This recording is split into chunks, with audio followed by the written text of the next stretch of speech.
Jesus spoke more about hell than he spoke about any other subject, including love. So there are more verses devoted to hell and Hades than even love.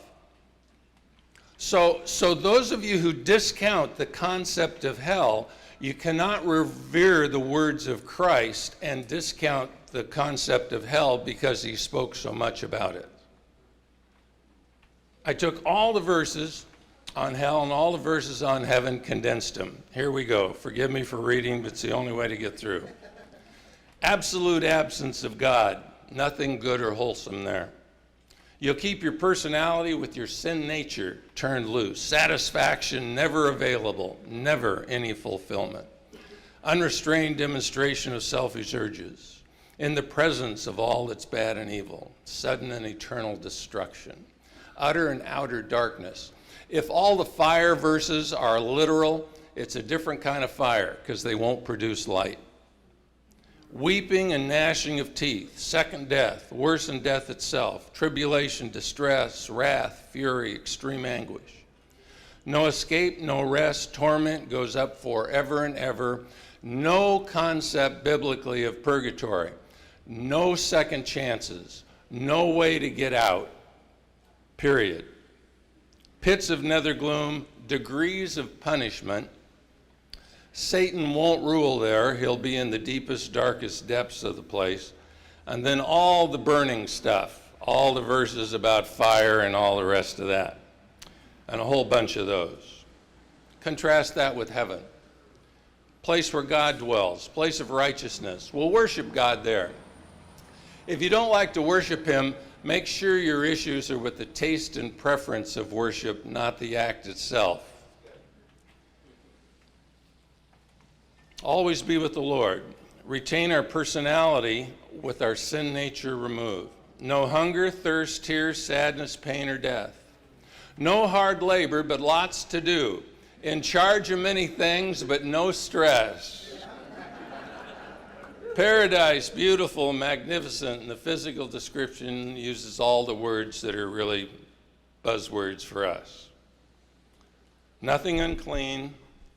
God will be our light. Lots of places to dwell.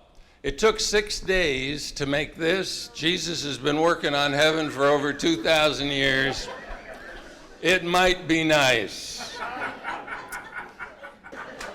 We'll have new, perfect bodies. Every spiritual blessing is ours. There'll be no such thing as time. Means no such thing as age or aging.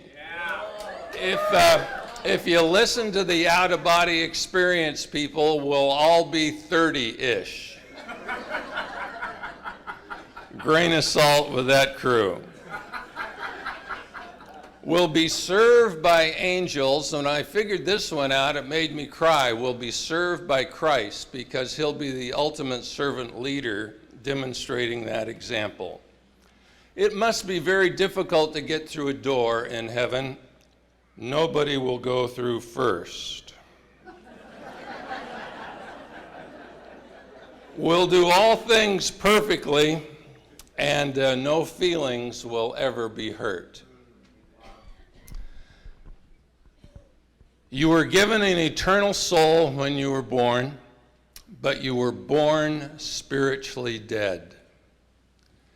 You don't want physical death to catch you spiritually dead. You want to have spiritual birth.